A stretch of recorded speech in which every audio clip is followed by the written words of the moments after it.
UPTD Taman Budaya Provinsi Kalimantan Selatan menggelar berbagai lomba mulai dari lomba bakisah bahasa Banjar, lomba tari pedalaman tingkat SMA sederajat, lomba gamelan Banjar. Kegiatan untuk melestarikan salah satu warisan budaya ini digelar secara daring. Dalam penampilan ini, sabaratan peserta diminta untuk menampilkan sajian terbaiknya lebih atraktif dan komunikatif. Sedangkan masing-masing pemenang dari lomba ini nantinya akan mendapatkan duit pembinaan dan piagam penghargaan.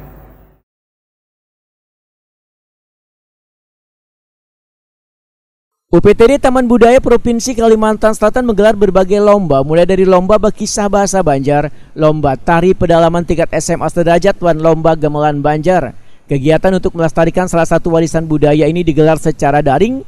Lomba yang dibuka sejak bulan Mei 2022 lalu ini telah memasuki babak final dan mengumumkan sejumlah ngaran yang nantinya akan tampil secara langsung di hadapan juri. Setelah sebelumnya ribuan peserta ini mengirimkan video penampilannya kepada panitia pelaksana dan dinilai oleh juri. Sementara itu untuk 15 finalis lomba bakisah bahasa Banjar, hasil pilihan juri di babak penyisihan dan 7 finalis lomba tari pedalaman tingkat SMA sederajat yaitu SMK Negeri 1 Banjarmasin, SMK Negeri 1 Kusan Hilir, SMA Negeri 1 Marabahan, SMA Negeri 1 Paringin, SMK Negeri 1 Kota Baru, Sanggar Tari SMA Negeri Barabai, SMA Negeri 1 Halong Kabupaten Balangan, serta finalis Festival Gamelan Banjar yaitu SPEG, Sirang Bastari, Anak Pandawa, Nada Banua Etnika wan Mahadaruna akan ditampilkan secara langsung di Gedung Balai Rungsari Taman Budaya Kalimantan Selatan pada Kamis 21 Juli 2022. Dalam penampilan ini sebaratan peserta diminta untuk menampilkan sajian terbaiknya